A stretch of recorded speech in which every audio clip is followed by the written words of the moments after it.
Les amis, bienvenue au Festival Alfa Romeo Rosso. Vous avez réclamé Géraldine, elle est avec nous pour un moment unique. Une parade assez incroyable. Hein. On est où ici aujourd'hui? Alors ici on est au Mois du Clos, un circuit qui a été créé en 1963 par Pierre Bardinon, qui est un collectionneur absolument incroyable de Ferrari, qui a été connu partout dans le monde. Il avait notamment des 250 GTO, enfin bref. Et donc voilà, il a créé sur sa propriété un circuit de 3 km 1, sur lequel on est aujourd'hui, un circuit dans la Creuse entre Limoges et Clermont-Ferrand. Circuit juste incroyable. On a juste fait un tout petit bout de ligne droite, mais c'est déjà hyper vallonné et ça donne vraiment envie. Il y a quelques centaines d'Alfa Romeo qui sont aujourd'hui. Là, la parade que vous avez devant vous, c'est la parade uniquement réservée aux voitures rouges. Il y aura une autre parade après pour les voitures plus colorées. Il y a des jeunes, on en voit. Ouais. Et tout jeune, bonjour. Voilà, ça s'adresse vraiment à tout le monde. C'est des publics avec des voitures anciennes, des voitures modernes. L'idée, c'est vraiment d'avoir ce multiculturalisme finalement entre des voitures qu'on n'a pas forcément trop l'habitude de voir et puis d'autres effectivement très modernes. On n'a pas forcément non plus beaucoup l'habitude de voir des Giulia Quadrifoglio comme celle-là, donc bravo. C'est un moment unique et j'ai hâte de le vivre avec toi. Je crois qu'on va aller voir plein de propriétaires. Exactement, vous emmène avec nous, vous faire découvrir un peu les coulisses, on va discuter avec des propriétaires, on va faire découvrir des nouvelles, des anciennes. On va aussi parler avec Valérie qui va nous expliquer quel est ce festival. Bref, on vous emmène avec nous.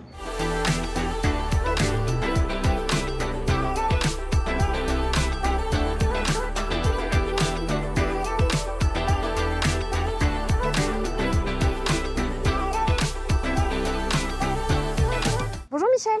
Bonjour Géraldine. Alors racontez-moi l'histoire de cette voiture avec laquelle vous êtes venu sur ce festival Alfa. C'est une très longue histoire parce qu'elle remonte, elle commence à mon grand-père en fait, dans les années 60. Mon grand-père Henri qui était fou de voiture, qui roulait à Montlhéry déjà en 1925 et qui est devenu fou des Alphas dans les années 60 quand la Giulia est arrivée. Donc il est devenu alphiste et il a contaminé ses fils, donc mon papa, le grand frère de mon papa, mon oncle, et c'est mon oncle Guy qui a acheté cette voiture là, celle-ci, neuve en 1970. C'est une voiture de famille. Et pourquoi il l'a acheté? Qu'est-ce qui lui plaisait dans ce modèle et qu'est-ce qui vous plaît aujourd'hui? Il était fou des Alphas, comme son papa, et il aimait le caractère sportif de la voiture, son look sportif. C'est vrai que c'était une des plus jolies voitures de son époque. Parce que racontez-moi, c'est pas une version tout à fait spéciale, enfin c'est une version spéciale si on peut dire ça, puisque c'était la version haut de gamme, voilà, c'était la version haut de gamme de la gamme Giulia, mis à part la GTA qui était vraiment très particulière, c'est une version compétition, mais là c'était le sommet de l'époque de la gamme Giulia pour les versions routières. On a une voiture qui développe combien de chevaux par exemple? Alors celle-ci à l'origine c'était 118 chevaux aux normes actuelles, 132 avec les normes de l'époque, mais donc 118. Et vous êtes en tenue, donc ça veut dire que vous l'emmenez sur circuit, oui. Et donc ça veut dire que vous pilotez beaucoup. J'essaye de conduire vite, hein. J'ai pas la prétention d'être pilote, mais j'essaye de pas être le plus lent de mes plateaux. Voilà. Alors montrez-moi, dites-moi ce que vous aimez particulièrement comme ligne sur cette voiture. J'aime tout est beau dans cette voiture. Pourquoi tout est beau? C'est une merveille de dessin, regardez ses proportions, ses courbes, cette ligne et cette couleur qui est une couleur rare en fait dans la gamme des coupés Alfa Romeo. On en voit assez peu, on voit des rouges, on voit des blanches, on voit des jaunes parfois, mais des gris moyens comme ça, on n'en voit pas beaucoup. Pourquoi c'était rare? C'était pas demandé, en fait, c'était pas dans les goûts de l'époque. Il y a peu de clients qui les commandaient dans cette couleur-là. Vous montrez l'intérieur parce qu'il est incroyable, je crois, cet intérieur. Il est... Alors, la peinture s'appelle le grigio medio, donc le gris moyen. Il y avait un gris clair métallisé qui est beaucoup plus courant. Donc ça c'était le medio, et l'intérieur c'est l'intérieur qu'on appelait cinghiale, ça veut dire sanglier en italien. C'est un cuir, c'est un sky, hein, mais il y avait également une option cuir dans ces teintes-là, mais c'était disponible également en rouge, en beige, en noir évidemment. Avec du bois? Avec du bois. Voilà, oui. beaucoup de bois dans cet habitacle. Oui. Les voitures italiennes de l'époque, c'était toujours, ou très souvent, un volant en bois, et puis des boiseries sur la planche de bord. Et un dessin de siège assez original. Alors celui-là est assez original pour son époque, hein, mais il y a eu, alors celle-là c'est la deuxième série en fait de la famille 1750 GT. GT Veloce. Il y avait une première série qui s'appelait la série 1, donc qui a vécu entre 67 et 69, qui avait des sièges encore plus originaux, des sièges asymétriques, plus enveloppants, et avec un dessin très très particulier qui fait baver tous les alphistes. Malheureusement, moi c'est une série 2, mais c'est quand même très bien. Et aujourd'hui, vous roulez tous les jours avec? Vous en faites quel usage? Pas tous les jours, mais je la démarre. Alors, en fait, pour tout vous dire, j'ai une deuxième Alfa à la maison. Ah. On a donc un vrai alphiste, tatoué Alfa. L'autre de mes Alphas, c'était la voiture de mon papa, donc c'est aussi une voiture de famille. Et donc il faut que je me partage entre les deux, sinon s'il y en a une qui est jalouse, elle va me faire une crise. Quand vous la conduisez comme ça, quelle émotion elle vous... Le caractère mécanique. Le moteur est une merveille. C'est un moteur qui est plein, qui est rageur, qui est coupleux, qui fait une musique magnifique, qui pousse jusqu'à tout en haut. Enfin, c'est vraiment la mécanique. Le moteur, c'est le cœur de la voiture. D'ailleurs, le slogan Alfa Romeo, c'était le cœur sportif, il cuore sportivo. Pardon pour les italophones. Et oh là Mon là. accent est très mauvais. Non, Mais après, le reste est très plaisant. Je l'ai vraiment optimisé pour pouvoir prendre du plaisir sur circuit. Elle est un peu bonifiée en termes de suspension, de frein, pour être vraiment très homogène. Rien de tout ça ne servirait s'il n'y avait pas un moteur.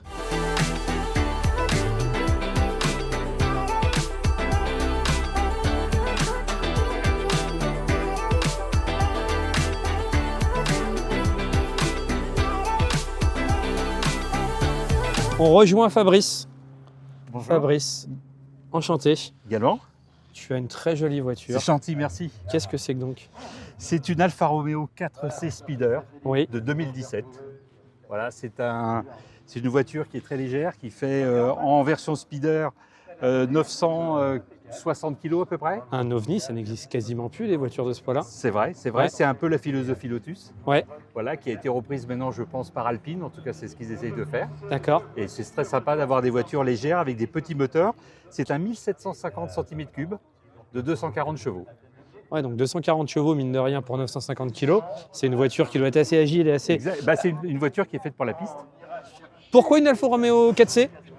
Alors, je suis d'origine italienne, personne n'est parfait. Ouais. Disons que c'est la nostalgie de mon On enfance. fait le tour de la voiture ensemble, ouais. C'est la nostalgie de mon enfance. Avoir vu les policiers italiens avec des Alfa Romeo qui faisaient beaucoup de bruit. C'est une marque que j'affectionne énormément. Et puis, c'est un coup de foudre. C'est ta première Alfa? Non, c'est ma deuxième Alfa. J'ai eu une Speeder série 4 Ok. en première voiture. Et ça, c'est ma dernière. T'en auras pas d'autre après? Non, ça y est, c'est fini. D'accord. Je finis avec celle-là. C'est une voiture qui coûte combien à peu près aujourd'hui? C'est quoi la cote d'une voiture comme ça? Alors en Speeder, c'est un peu plus cher que la version coupée. Elle doit être aux alentours de 85 000 € aujourd'hui. Après, ça dépend des configurations. Là, c'est une couleur un peu spéciale, c'est le Rosso Competizione. Il y en a moins. Ouais. Voilà, elle a tout le carbone aussi. Donc, Oui, tu as une très jolie configuration. Peut-être un peu plus, effectivement. Voilà, il y a eu des améliorations de fait à l'intérieur aussi. Voilà, Vas-y, on y va. Ouais. Il y a de l'Alcantara sur les portières, Ah oui, elle est belle. voilà, intérieur, cuir et Alcantara. Ok. Alors que les premières versions étaient en plastique tout intérieur.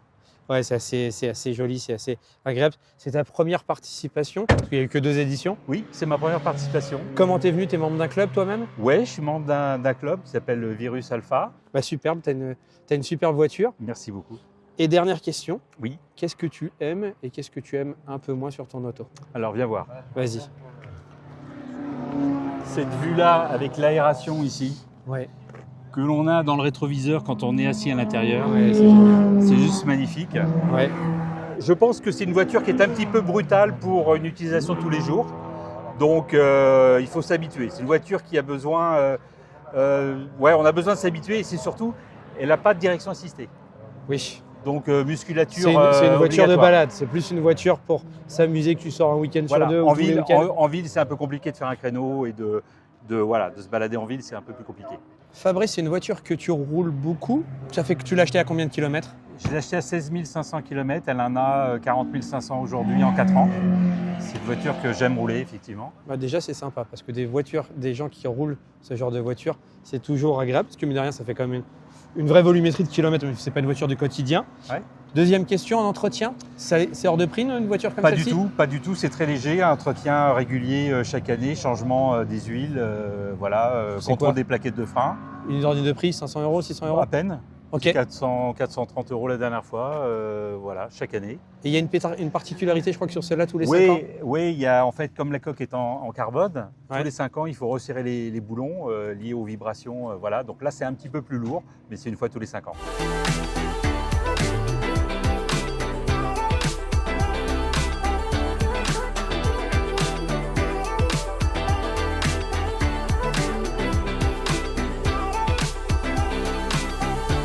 Bonjour Michel, Bonjour Géraldine. vous allez bien? Très bien. Tout va bien? Oui. Vous êtes venu avec une magnifique voiture bleue que je ne connais absolument pas et je suis désolée pour tous les alfistes, mais racontez-moi, quel est ce modèle? Alors c'est une Alfa Romeo avec un 1300 en cylindrée, carrossée par Zagato. Le fait qu'il n'y en ait pas beaucoup et que vous ne la connaissiez pas, c'est que c'est une voiture qui n'a jamais été importée en France. Parce qu'elle se retrouvait en concurrence avec d'autres modèles, donc elle n'a jamais été importée. Et celle-là vient de Belgique. Il y en avait en Belgique, en Allemagne, en Angleterre, un peu partout, en Italie bien sûr. Mais... Et alors vous l'avez depuis combien de temps? Et celle-là, ça fait à peu près maintenant une vingtaine d'années, je dirais. Oui. Et comment vous l'avez trouvée et pourquoi celle-là? Ah, je la suivais depuis une trentaine d'années. C'est un modèle déjà qui était rare. C'est pour ça que ça m'intéressait, c'est de ne pas avoir la voiture de tout le monde. Et puis c'est sur la base d'un Burton, d'un coupé comme les coupés 2000 là, qui sont autour. Et c'est un véritable kart, quoi. C'est une voiture qui est tellement agréable à conduire que oui. Alors, vous ne m'avez pas tout à fait dit les spécifications techniques de cette voiture. Combien de chevaux elle développe et combien pèse-t-elle? Alors elle fait à peu près une centaine de chevaux, là, telle qu'elle est. C'est un 1300, double arbre à cam, double carburateur. 2 carburateurs double corps, pardon. Sinon, elle n'a pas une préparation particulière par rapport à d'autres. Si, Alors, montrez-moi. elle est un petit peu plus surbaissée, elle est un peu plus basse, voilà. Elle est un petit peu plus basse, bon, parce qu'on avait revu tous les trains avant, et la timonerie, le pont, tout ça, ça a été un petit peu, elle a été surbaissée, donc. Vous me montrez l'intérieur? Ça va? C'est facile de monter dedans? Ah ben essayez, vous allez voir. Alors faites-moi la visite. Pour vous, Ah oui, y a moi pas de ça va, je suis un problème. petit gabarit. Mais pour moi, ça commence à poser problème, là. Comment ça? C'est surtout que c'est une voiture qui est basse et pour en sortir, ça devient quand même un peu plus, Oui, mais vous l'aimez un peu plus tellement. délicat. C'est facile à conduire? Ah oui. Ouais. C'est vraiment, oui, c'est un kart. Ah, ça se conduit comme un rien, là. Ça, vous la prenez en main, même si vous n'avez pas conduit cette voiture, vous pouvez la prendre en main tout de suite, quoi. Oui. Et en quelques mots, vous pouvez m'expliquer ce que Zagato avait fait sur cette voiture? Qu'est-ce qui la caractérise spécifiquement en termes de carrosserie? Alors au départ, l'idée d'Alfa Romeo, de l'avoir donné à Zagato, c'était de sortir une voiture de sport qui s'adressait à une clientèle jeune. Bon, moins fortuné, on peut dire, quoique à l'époque, c'est vrai que maintenant, ça coûte, les tarifs sont plus les mêmes. Et Zagato, lui, souvent, toutes les voitures qu'il a faites, c'est pour destinées à la compétition. Et celle-là, c'était un petit peu entre deux, quoi. Alors, on retrouve un peu la patte Zagato quand vous regardez, par exemple, là, ça, c'est vraiment un. Mais c'est pas, vous l'avez pas déformé, c'est vraiment la signature. Ah non, pas du tout. Alors c'est pas très pratique quand vous voulez changer les balais parce que l'autre là-bas il est coincé. Celui-là ça va pour le conducteur, mais de l'autre côté faut vous débrouiller. L'arrière de la voiture aussi avec cette coupe un peu tronquée, c'est une spécificité de ce modèle-ci? Ah oui, complètement. Oui, avec son petit aileron. Alors ils ont ressorti la même. Quelques temps après en 1600, en cylindrée plus importante et un peu plus allongée. Elle devait faire 5 ou 7 cm de plus. Alors bon, ils avaient mis un volant bois dedans, ils avaient fait quelques mais sinon elle se différenciait pas tellement de la 1300. Et vous avez mis longtemps à la trouver? Non, parce que, enfin, à l'époque, c'est-à-dire moi j'étais à l'époque au Club Alpha France, là. Il y en avait déjà 2 ou 3 qui avaient été importés d'Angleterre ou de Belgique. Et effectivement, quand j'avais découvert cette voiture, ça a été vraiment le coup de cœur aussi. Hein. Ouais. C'est indécent de vous demander combien ça coûte aujourd'hui une voiture comme ça? Alors selon les états, déjà, vous les trouvez en état dans leur jeu et tout, il y en a plus. Ou alors il faut vraiment tomber sur la voiture qui était dans un garage depuis des années. Et une voiture restaurée entièrement, c'est entre 40 ou 50 000 euros. Quoi. Ça, à un moment, c'était monté à 60, 70, mais pour les 1600.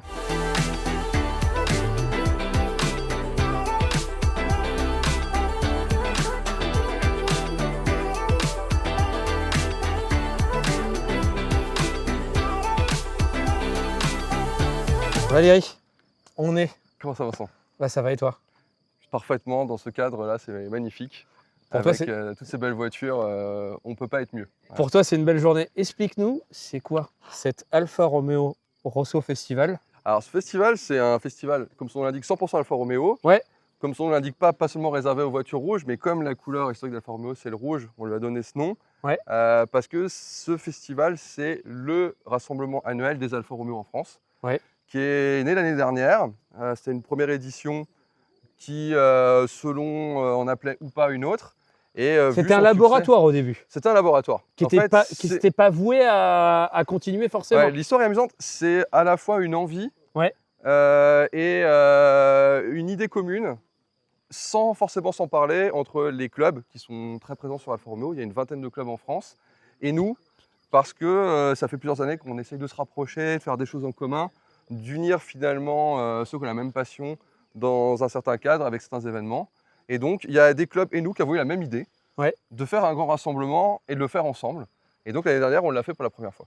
Donc c'est une co-construction. C'est une co-construction. Il y a beaucoup de clubs Alfa Romeo en France? Ouais, il y en a à peu près une vingtaine. Ouais. On a, on va dire, sur ce type d'événement, on a la moitié qui participe.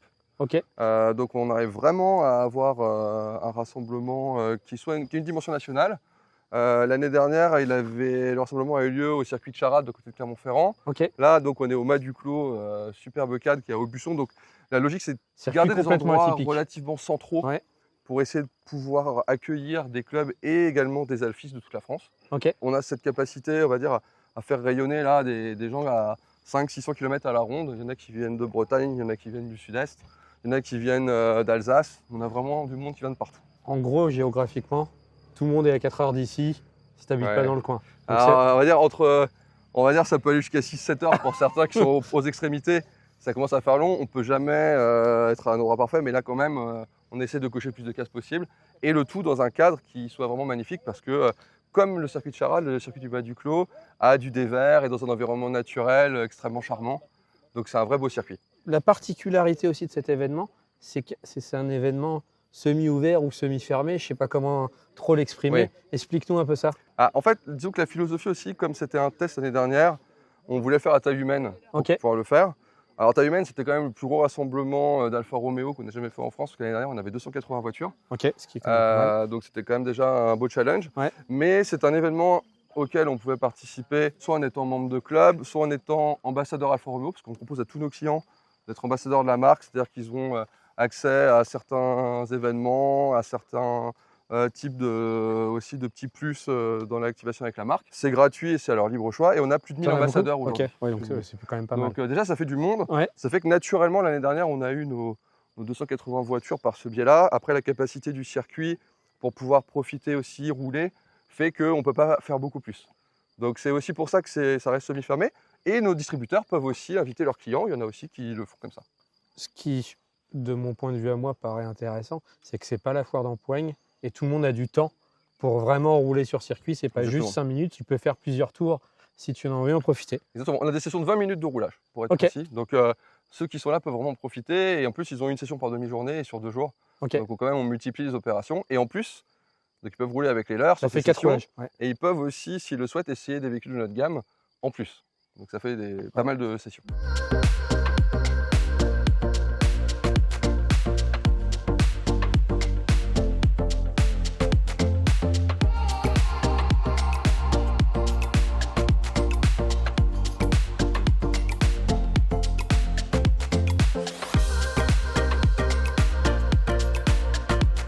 On continue notre rencontre avec des propriétaires et je découvre la voiture et je découvre son propriétaire, Stéphane. Bonjour Stéphane. Bonjour Géraldine. Alors présentez-nous votre véhicule. Oui, je vais vous expliquer un peu. C'est un Alfa Romeo 1963-2006, on l'appelle. C'est 2000. C'est parce que c'est un cylindre, un moteur à 6 cylindres, 2600 cm². D'où vient votre accent Stéphane? Moi, je Dites-nous. suis américain, mais D'accord. j'habite, pas du tout en France. Mais excusez-moi pour mon accent et pour les fautes Mais que c'est je vais très faire bien. en français. Allez, faites-nous le tour de cette voiture. Alors, cette Oui. voiture, vous l'avez achetée quand et où? J'ai acheté en Angleterre il y a 30 ans. C'est un peu curieux parce que je vais vous expliquer un peu l'histoire du modèle. Parce Bien que sûr. cette modèle, Alfa a essayé de rentrer un peu dans le marché de luxe des voitures, d'être concurrent avec Mercedes ou les autres voitures de luxe à l'époque. Et alors, ils ont fait ce moteur à 6 cylindres parce que la plupart des Alfa sont 4 cylindres. Il y en a très peu. C'était des carrosseries très spatiales. Ça, c'est un Touring. C'est une carrosserie italiano. Il y avait aussi un coupé qui était dessiné par Pininfarina et aussi un coupé Zagato. Alors, il y a très peu d'exemplaires. Ils ont construit à peu près 2400, je pense, de ce modèle. Ça n'avait pas un grand succès. C'était un succès d'estime peut-être, mais ce n'était pas un grand succès dans le marché. parce que c'est pas une voiture de luxe comme ça, c'était pas vraiment l'image de Pardon, l'Alfa. je pense comme ça. Bon, ok. Touring, c'est une carrosserie très connue. Oui, c'est là, on le voit. Hein. C'est ça. Il y a les Touring petits Super badges, Leggera, vous allez voir. voilà le petit badge. Oui. Alors, qu'est-ce qu'elle avait de spécifique cette Touring Super Leggera? Pourquoi qu'est-ce qu'ils ont fait de différent par rapport à... Alors, ça c'est une longue histoire, on n'a pas beaucoup de temps. En général, le Touring est très connu parce qu'ils ont fait un carrosserie très léger, avec des tubes et un carrosserie en aluminium. D'accord. Cette voiture n'est pas faite comme ça. Ah d'accord. C'est construit plutôt dans une façon un peu plus normale, on pourrait dire. Mais au moment donné, Touring avait besoin de l'argent et ils ont pris ce contrat pour construire cette voiture. Mais ça ressemble beaucoup les autres voitures de luxe italiennes à l'époque, le Ferrari 250 Cabriolet, le Maserati 3500.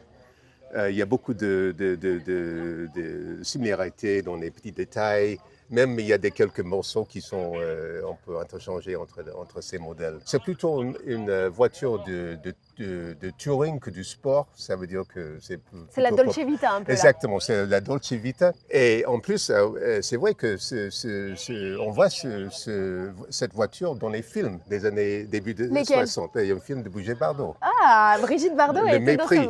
Le Mépris, elle Le film conduisait ça. de, je sais pas, 62, 63. D'accord. Et cette voiture, c'est un peu c'est pas la vedette, mais c'est un rôle important dans le film. Comment ça se conduit? Ça se conduit...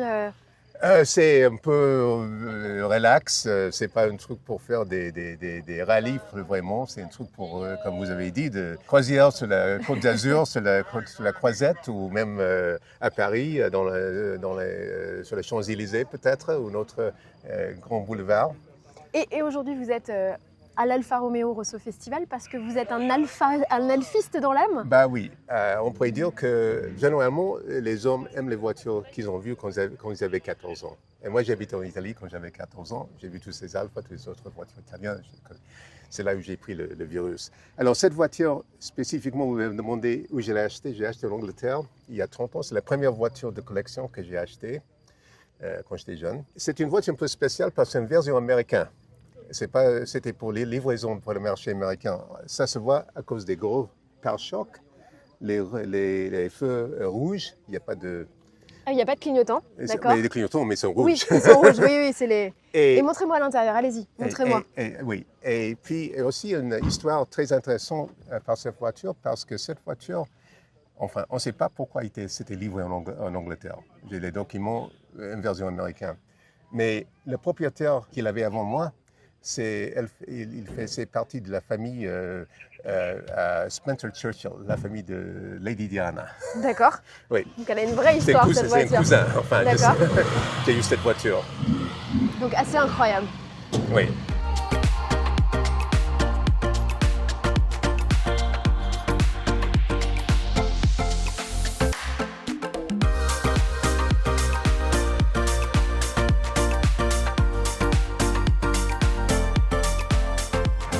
Peut-être une des plus belles du festival, sans doute la plus puissante.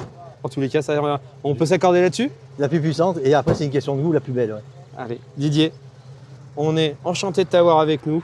Présente-la nous, c'est plus simple. C'est une GTAM, donc Alfa Romeo est parti d'une base de Côte des Fogo, Ouais. en QV. Ils ont préparé le moteur de 510 à 530 chevaux. Et le châssis a été mis au point par Kimi Raikkonen et l'aérodynamique par Sauber Formula. Wow. Donc c'est vraiment de l'efficacité pure et 150 kg de moins qu'une QV. 150 kilos quand Ouais. tu vois qu'on a enlevé les... Oui, mais il y a l'arceau. Ouais. Parce que j'allais dire, ça te donne pas l'impression que c'est énorme. Ouais, ils ont mis un peu de ferraille. Qu'est-ce qu'il y a comme différence entre une quadrifolio classique en termes de ressenti de conduite sur la piste avec cette GTAM? Mais déjà, la voiture a tendance elle est plus nerveuse. Elle est plus compliquée à conduire à la limite. Ah oui? Parce que, j'allais dire, elle est instantanée. Donc il faut s'attendre à ce qu'elle parte et tout ça, mais c'est super rigolo. Alors qu'une cuvée a un temps de latence, celle-ci n'a pas de temps de latence, ça accélère, elle part. Alors déjà qu'une cuvée, ça envoie... Ça envoie déjà, oui. Ouais, ok. Et là, on a l'impression d'avoir un moteur électrique, ça envoie tout de suite, dès que tu touches l'accélérateur. Sachant qu'il n'y a que 20 chevaux 30. de différence, 30 chevaux de 30, différence. ouais. Non, les nouvelles sont 520, je crois, les Ah oui, les nouvelles quadrifolio. dernières, ouais. Mais c'est juste la carto qui a été vraiment la adaptée carto, et ouais. optimisée. Le reste, c'est du carbone partout. Et les freins, bien sûr, les freins carbone céramique, c'est exceptionnel. Et puis surtout, tu es bien assis dedans, Ouais. c'est l'avantage. Waouh. On va sortir le passager. Ah ouais. C'est une voiture que tu as depuis combien de temps? Je l'ai eu ça a été mon cadeau de Noël de 2021. Je l'ai reçu. dis donc, le Père Noël, il est... Ah ouais, j'ai reçu ça le 26 décembre. Il va par Alpha. le Père Noël est sympa avec Il toi. était très sympa. T'as toujours été alphiste? Je suis tombé dedans en 83 Ouais. parce que j'étais étudiant. Mes copains, donc moi je suis originaire du sud de la Drôme, sur les routes du Monte-Carlo, j'ai après conduit là-bas. Ok. Et mes copains avaient tous des Golf GTI, des choses comme ça, mais moi j'avais pas les moyens. Ok. Donc j'ai acheté ma première Alpha qui coûtait moins cher qu'une Volkswagen. Ça a commencé à me plaire. Et après j'ai acheté un GTV6 première génération. Ah, 116. génial. Et là je suis tombé dedans. Et t'as plus jamais quitté après? Après j'ai toujours eu dans le garage, que j'ai des voitures de fonction ou pas, j'ai toujours eu dans le garage une Alpha. Je me permets de faire le tour pour voir l'aileron, pour voir l'arrière. C'est quoi la volumétrie de cette voiture? J'ai l'impression que c'est la première que je vois. Est-ce qu'il y en a beaucoup? En France, il y a donc GTA, GTM, il y en a 16. Ok. Donc, des GTA, il y en a 5, il y a 11 GTM. Dans le monde, il y en a 500. Ah oui. Et donc, il y a à peu près 150 GTA et 350 GTM. C'est-à-dire que les gens ont tous fait le choix de prendre l'extrême, Ok. la modificate. Elle était un peu plus chère, mais bon, je veux dire, c'est un plus, quoi. C'est une voiture aujourd'hui qui garde une certaine cote, j'imagine? Pour l'instant, elle vaut plus cher que ce que j'ai acheté neuve. Ah, c'est génial. Ok. Donc, en plus, je me fais plaisir. Ouais. Et pour l'instant, ça me coûte rien. Tu la roules beaucoup? Vu que j'ai quand même au total 9 Alpha. T'as 9 Alpha? Ouais, j'en ai Tu as quand même. quoi? J'ai un GTV6 première génération. Bon, je suis amoureux du V6 Busso. Ok. J'ai le V6 3 litres, 12 soupapes sur une Zagato. Ok. Le V6 3 litres, 24 soupapes sur un Speeder. J'ai le 3 litres 2, 24 soupapes sur un 156 SW. Donc là, Ok. j'ai toutes les versions atmosphériques du V6 Busso. Et à côté, donc, j'ai la 4C qui est derrière toi. C'est la tienne? Ouais, c'est la mienne. Ah oui. Celle de ma fille. Ok. J'ai la Julia. Et en parallèle, dans la famille, on roule en Alpha tous. Ma femme avec un Brera, ma fille avec une Giulietta QV et moi avec un Stelvio. C'est la voiture tous les jours, quoi. Je pense que les gens vont pas avoir le réflexe parce que cette voiture paraît taillée pour le circuit. Oui. Mais ça, comme ça fait 950 kg, Le le rapport poids-puissance est incroyable. C'est l'efficacité pure. Ok. De 100 à 200 km, un 0 à 100 ou un 100 à 200, ça mange des voitures qui font 400 ou 500 chevaux, quoi. Toi, tu es plus performant. Ouais. Si je te demande, là, on est sur le circuit. Là, on se met à 100 km/h. Tu prends tout le monde achète des RS3 aujourd'hui. Ouais. Et tu prends un RS3, tu te mets à côté à 100 km/h, de 100 à 200, tu es devant. Après, c'est la puissance qui parle. Donc, Et si je te demande de faire un chrono sur ce circuit, tu le feras plus facilement avec celle-ci ou avec celle-ci? elle sera plus facile. Mais ça sera dans les mêmes temps, mais plus facile. Ok. Parce que les pif-paf, les transferts de masse sont plus faciles à faire. Déjà, elle est plus basse. Ouais. Et deuxièmement, elle a moins de masse. Donc, Ouais, est-ce que tu as 950 kg c'est ça. contre 1,6 tonne? Une tonne 5. Et en verre, je veux dire, j'ai beaucoup de personnes qui me disent je n'aime pas le vert, mais celle-là, elle est splendide et j'adore le vert. Ah, pour le coup, le premier réflexe, c'est le rosso, c'est le rouge. ça. Mais là, en C'est ça. vert, elle est vraiment... Qui est le vert Montréal? C'est le vert Montréal, oui. Ouais, mais exactement. enfin, ils l'ont mis dans la gamme, Ouais. mais c'est pas tout à fait le même. C'est vraiment, il est plusieurs couches celui-là, et on le voit là, qu'il y a plusieurs couches. Ok. Alors que le vert Montréal que vous trouvez dans la gamme normale, il n'y a qu'une couche. Donc il n'a pas ces reflets dorés au soleil.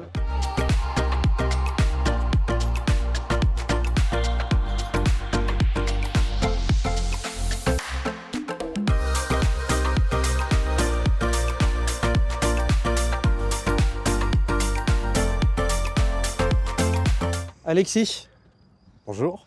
content de t'avoir sur la chaîne avec, pas ton Alfa Romeo, Non. l'Alfa Romeo de ton papa. C'est ça. Et une jolie histoire. Oui. Raconte-nous un petit peu. Alors celle-là, ça fait 25 ans qu'il a maintenant. Ouais. Il a toujours eu des 75. Depuis qu'il a 18 ans et demi, il roule en 75. Là, il en a 54. Donc c'est une longue histoire De 75. de 75 et d'Alfa Romeo parce Ouais. que lui, il doit être à sa 16e. Moi, je suis à ma 5e. Waouh. Donc le virus est bien passé et voilà, c'est la première que j'ai connue des 75 et en plus c'est une série limitée à 1000 exemplaires, la Potenziata. Donc Ce que tu me disais un peu en off, ce qui est un peu émouvant, c'est que vous transformez le virus de père en fils. Et que tu me disais que tu as 31 ans c'est ça. et tu vois ton papa avec cette voiture depuis... Depuis 25 ans et il en a eu une autre, une 75 3 litres Vestis, c'est ce que j'ai racheté. Racontons un peu l'histoire de cette voiture, quelle est sa puissance de motorisation? Alors c'est un 1,8 litre turbo qui fait 165 chevaux, c'est Ouais. la différence avec la Potenziata parce que les autres turbos classiques font 155. Ok. C'est un 4 cylindres, celle-là elle est quasiment d'origine. Elle a été refaite en peinture et Et l'intérieur aussi, parce que là, une sellerie spéciale, c'est une sellerie Recaro qui est d'origine. On va aller rentrer à l'intérieur après parce que c'est ce qui m'a frappé quand on s'est baladé, c'est que oui. l'intérieur de la voiture était vraiment. C'est ça. Et en c'est super d'origine, état. c'est pas du rajout. C'est sur cette série-là, il y avait les jantes qui étaient différentes, les sièges et il y a une petite plaque numérotée à l'intérieur. Ok. C'est une voiture qui est difficile à entretenir de nos jours. Vous avez du mal à retrouver des pièces quand vous avez. Parce qu'il a eu des bonnes occasions d'avoir des pièces Ouais. et qu'il a réussi à en mettre de côté. Mais sinon, oui, ça devient compliqué. Même notamment les prix, ça peut paraître facile, mais des feux et le bandeau, déjà, il faut les trouver et ça va être vite entre 500 et 1000 euros, certains qui les vendent. Donc, Ok. il faut en prendre soin. On va rentrer à l'intérieur si Ouais. tu veux bien. C'est impressionnant. Donc, ouais, la sellerie d'origine, Ouais. qui a été refaite parce que le tissu Tu peux me s'est permettre abîmé. de rentrer dedans ? Oui, bien sûr. Vas-y, rentre dedans avec moi si tu veux. Je suis un peu émerveillé donc j'ose pas. Wow. La fameuse plaque, Oui. donc numérotée, 1000 exemplaires, la 139e. Puis l'odeur. À toutes Ça les me- 75, c'est- elles ont une odeur particulière. J'ai un peu d'émotion. Mon papa en avait une. Ah ouais. Et en fait, de rentrer là, l'odeur, ça m'a rappelé tout de suite C'est impressionnant. l'odeur que j'avais. Moi, j'en ai eu une qui était vidée, arsautée en VH. Ouais. Il n'y avait plus rien, plus de moquette, plus de ciel de toit. Rien. L'odeur Il y avait était- l'odeur était Ah, Tu vois, C'est je l'ai eu tout de suite. impressionnant. Et toutes, hein, parce que mon père, c'est à sa 6e 75. Ouais. Toutes, elles ont la même odeur. C'est à chaque fois, c'est vrai, c'est comme ça, mais c'est phénoménal. Cette odeur, elle est atypique. C'est ta première venue parce que c'est la deuxième édition de Oui, ce c'est festival. notre première venue, oui. Ok. Et toi, tu étais membre d'un club avec ton papa. Nous, on avait créé un petit club dans la région qui s'appelle Italiano Tolimusi, Ok. mais qu'on avait laissé un petit peu à l'abandon. Mais après, avec mon père, on fait des montées historiques toute l'année. Et on roule une fois aussi par an au mois du Clos. C'était au mois de mars. Là, le mois dernier, on est venu rouler parce qu'on n'est pas très loin. Nous, on est sur Limoges. Mais là, oui, c'était la première fois pour cet événement-là. Ça, c'est une voiture qui a combien de kilomètres? Et bien, celle-là, elle a 207 000 km. Et à part avoir ressoudé le coquillage du turbo, l'embrayage et la pompe à eau, c'est tout ce qu'il a fait dessus. Donc, quand on dit que l'Alfa, c'est pas fiable, Celle-là prouve le contraire. ça l'approuve le contraire. La rouge qu'il a pour faire les courses, on est Ouais. un petit peu plus embêté, mais bon, elle est Qu'on voit de. de qu'on voit derrière, d'ici. voilà, elle est plus exploitée aussi que celle-ci. Et- Celle-ci, voilà, maintenant c'est. Et vous avez combien d'Alfa Romeo dans la famille alors? Alors en tout, moi et mon père, à tous les deux, on en a 5. Donc Il quels a sont donc- les autres? Il a les 275 turbo, il Ouais. a une Giulia Veloce 280, et moi j'ai une 75 3 litres V6 et une Giulietta 1 litre 470. Génial. Bravo.